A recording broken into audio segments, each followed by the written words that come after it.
Hai, salam sejahtera. Nama saya Harida. Saya adalah pengasas untuk Defend People's Rights Group. Okay, hari ini saya nak buat video pasal Dr. Maza ni, mengenai isu tiga orang kanak-kanak telah tukar agama ke agama Islam. Jadi saya telah melihat beberapa video yang Mufti Perlis ni, Dr. Maza, dia bertindak macam seorang ekstremis agama. Dalam video dia, dia cuba maksudkan pihak lain pula ekstremis. Okey, yang video dia sentuh pasal DAP semua. Saya, dari pandangan saya, dia ada motif politik lah. Dia cakap dia tak ada motif politik, tapi dengan cara dia cakap tu, nampak sangat dia ada agenda politik. Dia nak memburukan nama DAP dengan dengan cara dia menceritakan isu ni lah. Cara dia memproses fakta isu ni, dia cuba memburukan nama DAP. Itu yang saya nampak sangat. Dan tindakan dia terlalu, dia lah sebenarnya ekstremis agama. Okey, dia ni kena ubah dulu. Sebelum dia menasihati orang lain, dia yang harus berubah. Okey, dalam hal ni dia hanya terangkan kejadian sebelum ini. Dia tidak cuba bertindak adil dengan situasi yang terkini lah. Dia memproses fakta dengan kejadian-kejadian sebelum ini saja. Untuk hari ini, okey, untuk keadaan semasa, fakta kesnya, dia tidak menyatakan dengan jelas, dan dia membuat keputusan yang cukup tidak adil, kerana dia tidak membuat sebarang penilaian dengan isu ni untuk maklumat-maklumat terbaru. Itulah yang menjadikan dia bertindak begitu tidak adil.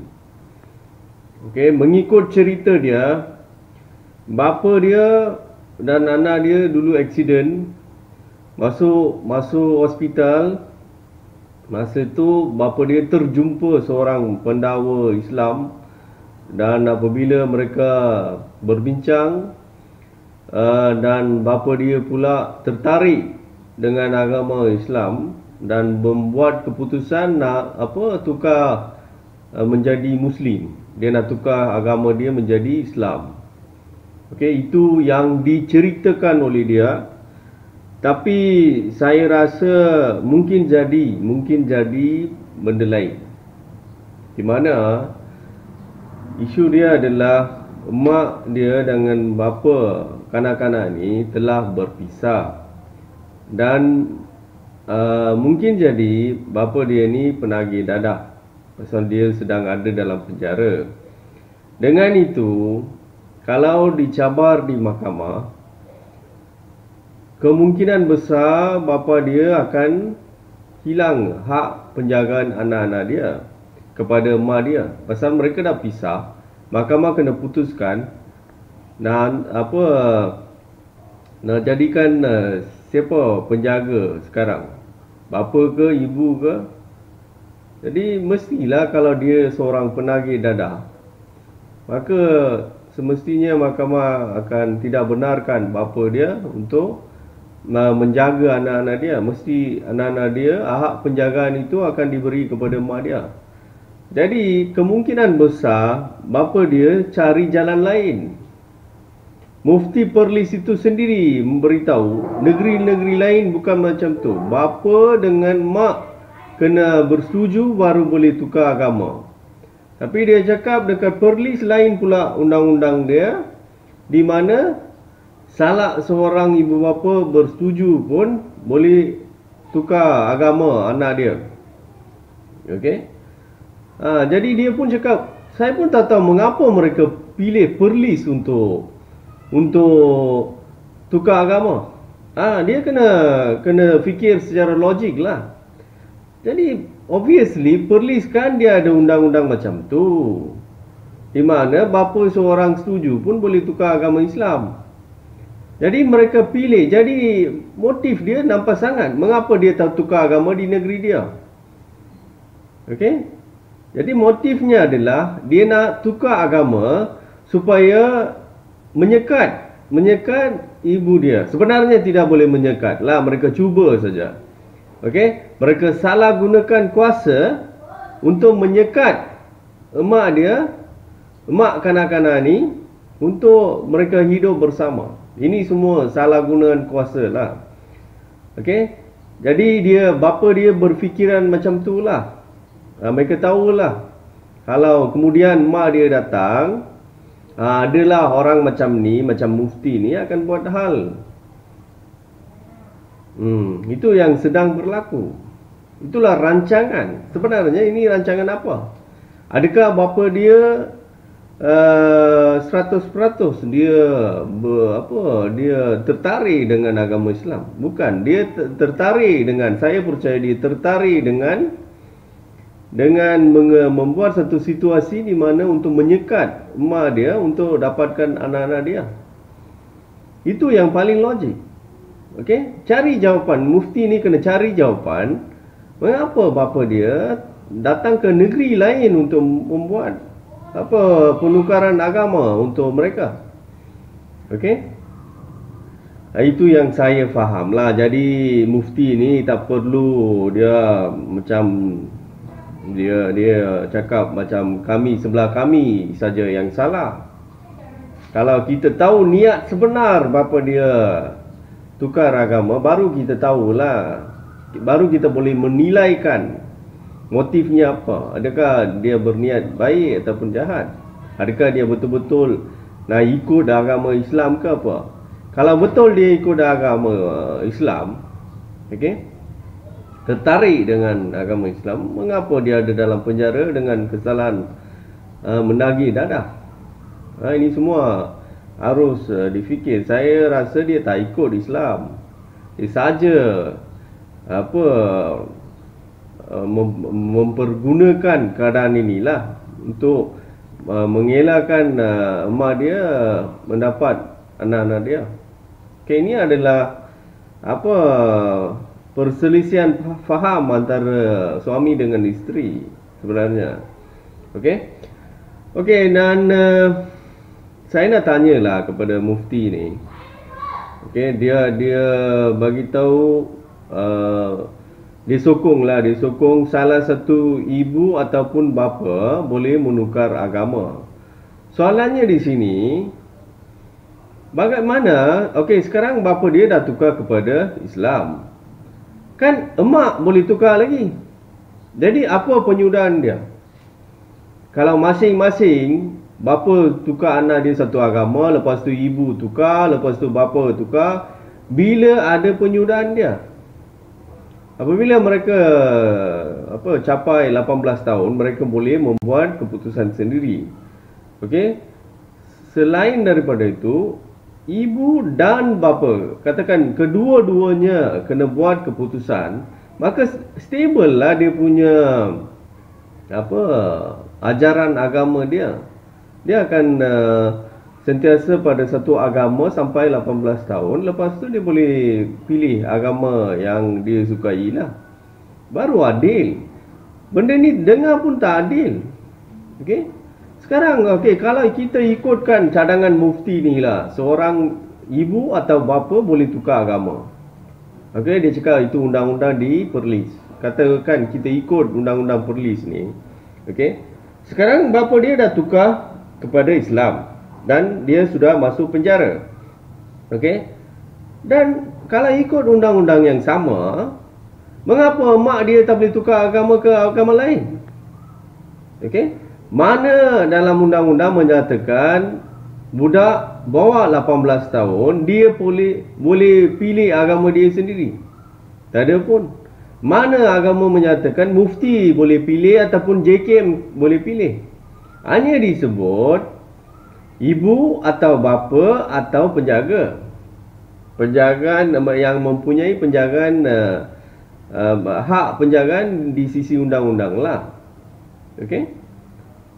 Dalam situasi ini, mengapa sekarang mufti buat pilihan seolah-olah macam dia buat cadangan? Okey, saya tahulah dia tak buat paksaan, tapi dia buat cadangan. Alasan dia, kita anak dia nak ikut Islam, anak dia, alasan dia lah, anak-anak ni, kanak-kanak ni nak ikut agama Islam, jadi kita kena menjaga kebajikan mereka. Okey. Tapi adakah kenyataan dia berpandukan kepada undang-undang? Mana ada undang-undang sebut anak boleh pilih agama dia sebelum dia mencapai 18 tahun? Hanya ibu bapa dia kena pilih lah. Mana agama sebut seorang mufti boleh buat cadangan?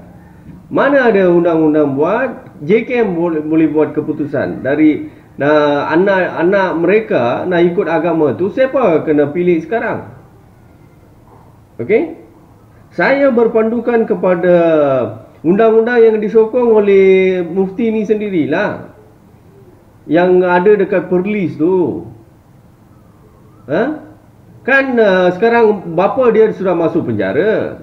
Kita ikut undang-undang yang sama lah. Mak sendiri buat keputusan. Dia nak pilih anak dia nak pergi agama mana. Mengapa tak boleh? Itulah saya cakap, mufti ni, dia ni membuatkan kenyataan-kenyataan macam dia ni ekstremis agama. Apabila tukar kepada agama dia dengan persetujuan salah satu ibu bapa, dia setuju. Tapi sekarang dia tak bagi. Bertindak adil sikit lah Dr. Mazhar. Okey, apabila ni awak pergi baca undang-undang ni, perlembagan perkara 8, semua orang harus dilayan sama rata dalam undang-undang. Jadi apabila undang-undang di Perlis tu, okey, apabila bapa dia boleh tukar, sekarang dia sudah masuk penjara, sekarang kita cerita pasal isu sekarang lah. Apa option yang emak dia ada sekarang?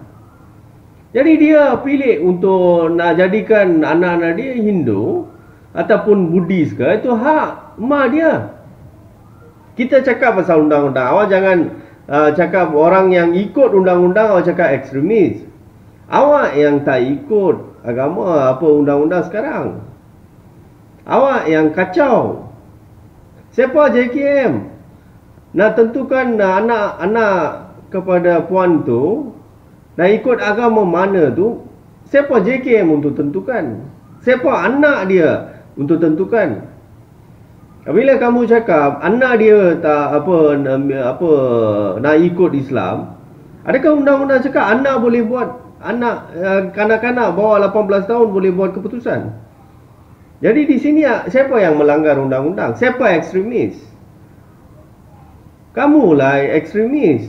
Semua yang sokong keputusan mufti ni, semua tu ekstremis lah. Langsung tak ikut undang-undang.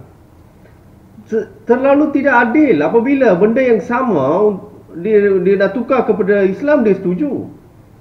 Nak keluar daripada Islam, dia tak boleh setuju. Undang-undang yang sama. Mengapa? Jadi siapa ekstremis sekarang? Awak tak payah cakap pasal siapa majoriti. Dunia ni bukan untuk golongan majoriti saja. Kami pun manusia juga. Kami pun dilindungi dengan undang-undang yang sama juga. Jadi ini mufti ke apa? Awak ni agamawan ke apa? Dr. Mazhar, awak ni kenyataan-kenyataan yang keluar daripada mulut awak tu, awak sedar tak? Awak ni agamawan ke apa? Awak cakap pasal majoriti semua, buat apa? Awak tak payah bandingkan apa yang sedang jadi di negara India. Itu negara mereka. Kita cakap pasal negara kita lah. Sebagai seorang agamawan, awak kena cakap pasal kemanusiaan, bukan pasal siapa bangsa mana majoriti. Banyak kali awak sebut benda ni. Macam ni ke agamawan? Awak yang meracuni pemikiran orang di bawah. Ha? Kamu ni kena sedar diri. Undang-undang ni, kalau kamu boleh guna undang-undang tu, kami pun boleh gunakan undang-undang yang sama lah. Apabila bapa dia boleh guna undang-undang tu, mak dia pun sekarang boleh guna. Bapa dia nak buat apa dari penjara? Ha? Hormatlah sikit keputusan mahkamah tu. Sekarang hak penjagaan tu ada pada siapa? Awak cakap pasal keadaan semasa lah. Betul. Awak tak payah cakap pasal 3 tahun yang lepas apa jadi tu. Awak tak payah cakap. Faham tak Mufti? Awak cakap pasal sekarang punya isu. Sekarang hak penjagaan kepada siapa? Ibu ke bapa? Mahkamah putuskan apa? Awak ni lebih berkuasa daripada keputusan mahkamah ke? Sedar diri sikitlah Mufti. Apabila hak penjagaan diberikan kepada mak dia, kalau kamu orang rampas daripada mak dia, orang cakap culik, awak marah. Mengikut fakta awak, orang cakap culik dari awal, saya pun tidak setujulah. Mengikut fakta awak, kalau benar fakta tu. Tapi kamu kena faham, semua yang sokong kenyataan dia kena faham. Orang pergi baca Kanun Keseksaan Seksyen 361. Baca dulu. Mengikut seksyen itu, seorang kanak-kanak perempuan yang bawah umur 16 tahun ataupun kanak-kanak lelaki yang bawah umur 14 tahun, kalau orang lain simpan tanpa kebenaran penjaga yang mempunyai hak penjagaan dari sisi undang-undang, itu adalah satu kesalahan culik. Faham Mufti? Kami kalau cakap kamu ni sekarang culik anak-anak ni, kanak-kanak ni daripada mak dia, culik, awak tak boleh terima pasal kamu tak tahu undang-undang. Bukan saya maksudkan culik. Undang-undang itu Seksyen 361 Kanun Keseksaan memaksudkan kamu orang dah culik anak puan tu. Disebabkan hak penjagaan diberikan kepada puan itu oleh mahkamah. Jadi puan itulah penjaga yang mempunyai hak penjagaan dari sisi undang-undang. Jadi valid lah Seksyen 361 dalam Kanun Keseksaan. Kesalahan adalah culik. Mana ada agama menyatakan seorang anak Islam tidak boleh duduk rumah yang sama dengan emak dia yang beragama lain? Undang-undang mana? Ini semua orang buat secara paksaan tanpa peri kemanusiaan. Kamu cakap lebih lagi. Macamlah kami ini bertindak tidak adil. Kamu melabelkan kami sebagai ekstremis. Melampaulah ke statement-statement awak. Sebenarnya awak langsung tak ikut undang-undang. Awak bertindak tidak adil. Awak cakap semuanya memihak kepada kamu saja. Kamu tak fikir pasal emak, hak emak. Kamu sendiri cakap Islam ajar kami hak seorang ibu. Tapi awak tak ikut. Kamu kena faham hak seorang ibu dalam sisi undang-undang. Mahkamah dah bagi perintah polis nak ambil bagi pun tak buat. Cakap banyak lagi, bagi ceramah, memusingkan, memputar belitkan semua orang. Cerita dari awal pula. Tipu kan bapa dia. Dia cakap mak hilang. Mana mak hilang? Mak ada kan? Kalau mak hilang, macam mana dicari balik? Mungkin tak ada info lah. Dia tak ada info. Mungkin lepas kamu cakap, lepas bagi makluman anak ada di sini pun, dia tak datang. Mungkin pasal isu ni lah. Kamu orang tak nak bagi. Macam-macam syarat. Anak dah tukar Islam lah. itulah, inilah, kena menjaga kebajikan lah. Ini berpandukan dengan undang-undang apa? Siapa kamu sekarang mufti ni? Kamu cakap apa? Kena jaga kebajikan. Siapa nak jaga? Seorang mufti ke? Kebajikan ke? Soalan saya, undang-undang mana memberi hak untuk menentukan kanak-kanak apa agama kanak-kanak itu sekarang? Awak cakap ni berpandukan dengan undang-undang apa? Suka hati saja kamu cakap. Geng-geng kamu ni kena guna otak sikit. Kamu boleh cabar dengan hak seorang emak ke? Apabila membuat keputusan terhadap anak mereka, siapa kamu? Kamu kena sedar diri dulu sebelum keluarkan kenyataan-kenyataan ini. Ini Mahkamah Persekutuan dulu pun kan dah buat keputusan nak tukar agama, bapa dengan mak kena buat kena setuju. Bukan salah satunya. Mahkamah Persekutuan dulu buat keputusan yang sama untuk kes lain. Jadi mahkamah-mahkamah yang bawah tu akan ikutlah. Kalau kamu nak cabar, kamu sendiri pergi cabar dekat Mahkamah Persekutuan. Awak pandai-pandai je buat video buat ceramah di sini tanpa mengikut perintah mahkamah. Kamu ni siapa? Suka hati saja buat undang-undang. Sekarang kamu cakap pasal agama dah tukar. Itu abaikan. Itu biar keluarga mereka bincang nak ikut agama apa. Biar anak dan mak berbincang sama ada anak-anak tu maintain Islam ke apa. Itu hal keluarga mereka. Saya tanya pasal hak mak sekarang mana? Under Section 361 Penal Code mana hak itu?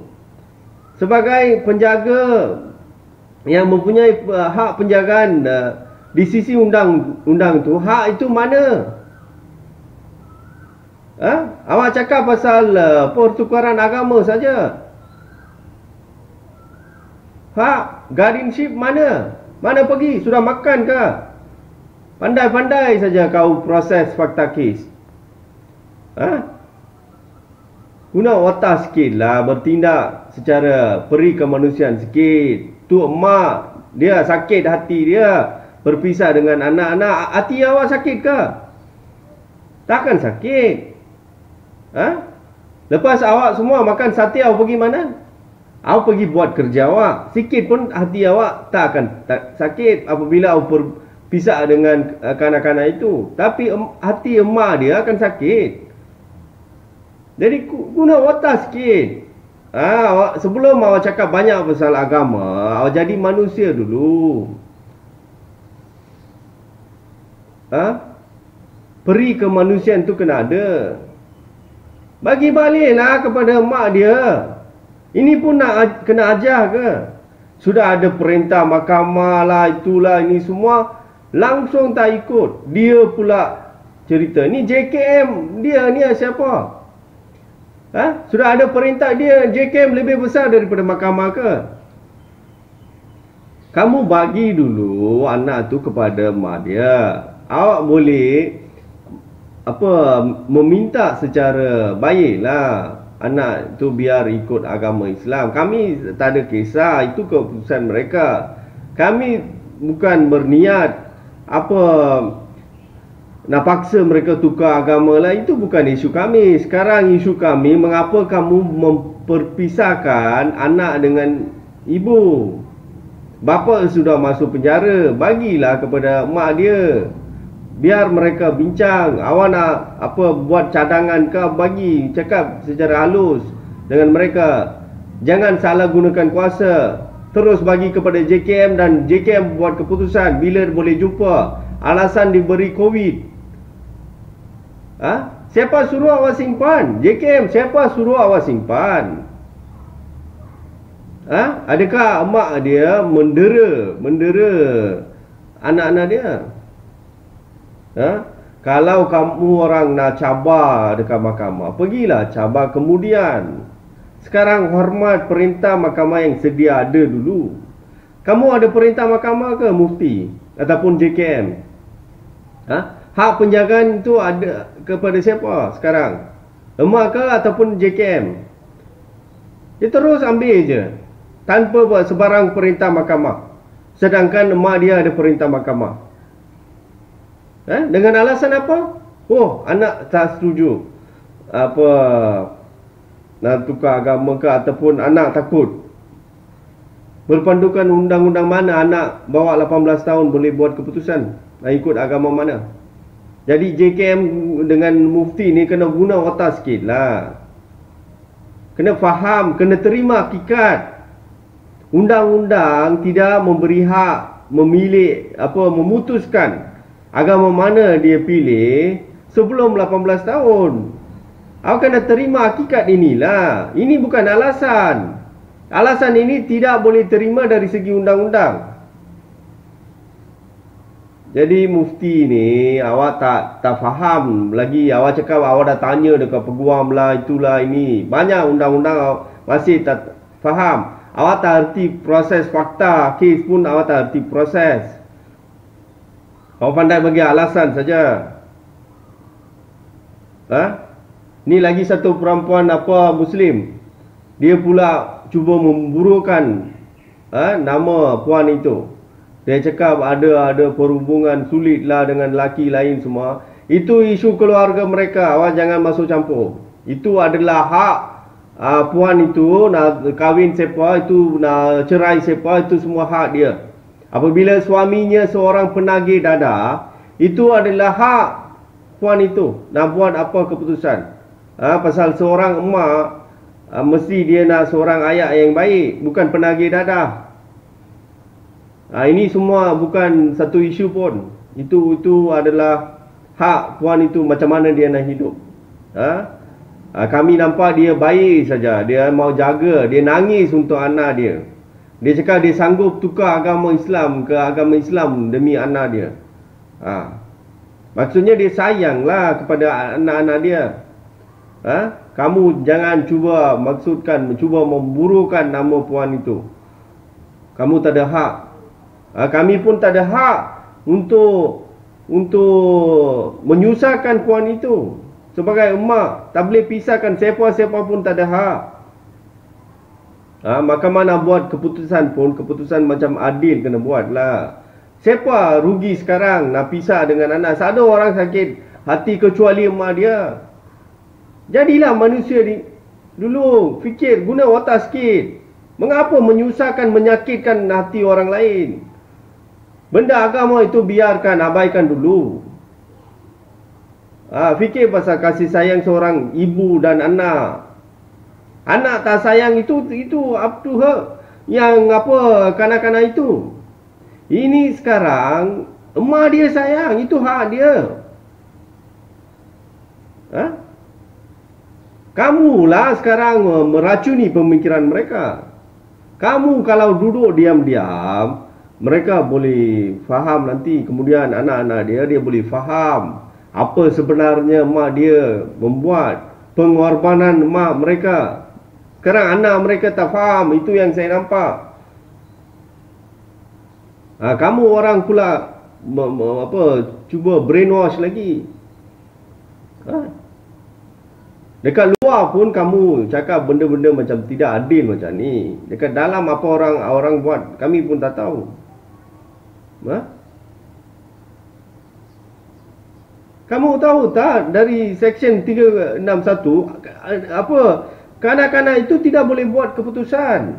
Ini kanak-kanak perempuan ni umur berapa tahun? Berapa tahun? Saya dengar 14 tahun.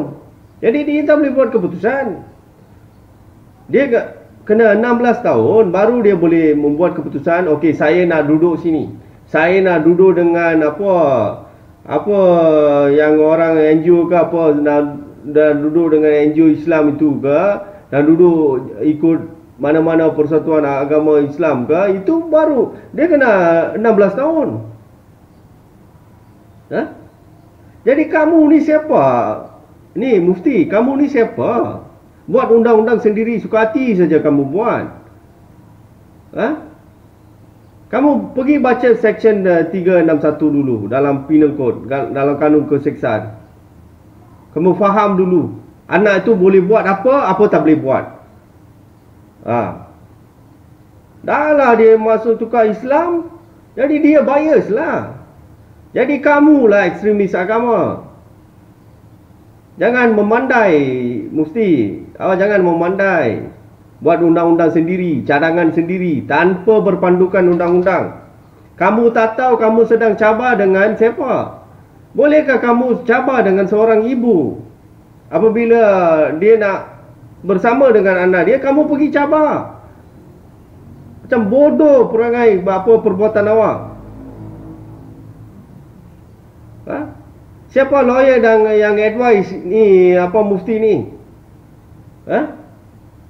Kamu pergi nasihatlah dia sikit. Dia langsung tak tahu hak mak. Dia buat video lagi. Macam bodoh.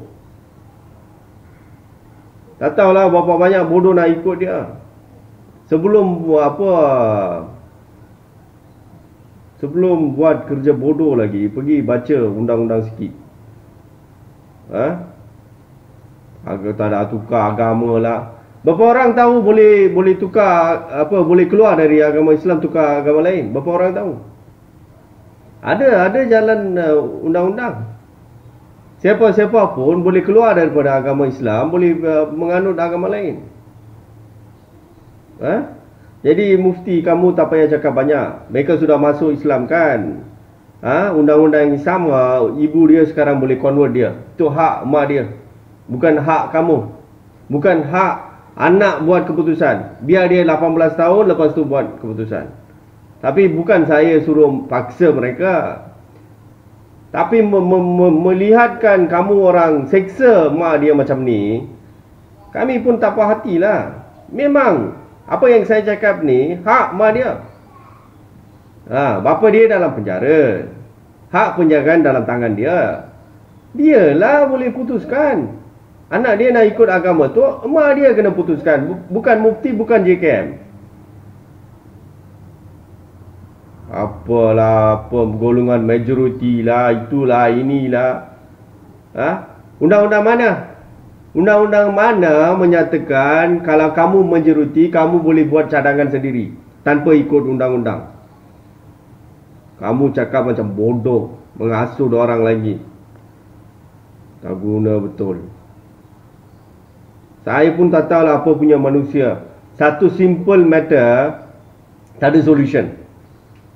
Mak dia berapa lama struggle, tak nak bagi solution. Apa punya manusia saya pun tak tahu. Cakap banyak pasal agama, sedikit peri kemanusiaan pun tak ada. Tak guna betul. Ini apa, semua jabatan agama-agama lain, dia bersetuju. Ibu dan bapa kena buat keputusan baru boleh convert. Kalau tak, awak duduk agama asal awak. Mengapa ada perlis lain? Guna watak sikit lah sebelum buat undang-undang. Sekarang awak cakap bapa boleh buat keputusan, dan emak dia kalau buat keputusan lain macam mana? Masa tu awak takkan setuju lah. Kalau masuk agama awak setuju, kalau keluar agama awak tak setuju lah. Undang-undang itu masa tu awak tak terima lah. Jadi siapa ekstremis sekarang? Kami tak buat halangan. Kalau mereka nak tukar agama Islam, boleh. Kalau dia nak keluar masuk sini pun boleh. Jadi kamu cakap masuk saja boleh, tak boleh keluar. Jadi siapa ekstremis?